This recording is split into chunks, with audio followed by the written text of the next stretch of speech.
Ang ganda. Ay, ay. Amazing. Amazing cherry trees. I have to enjoy right now because otherwise in just few days it's gonna be raining. I think it's gonna be rain in few days in Vancouver, and wala na, and this flowers is gonna be gone.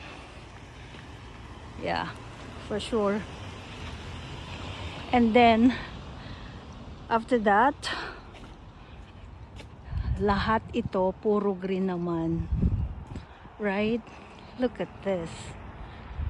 Beautiful. Beautiful. Love it. I love spring. My favorite weather.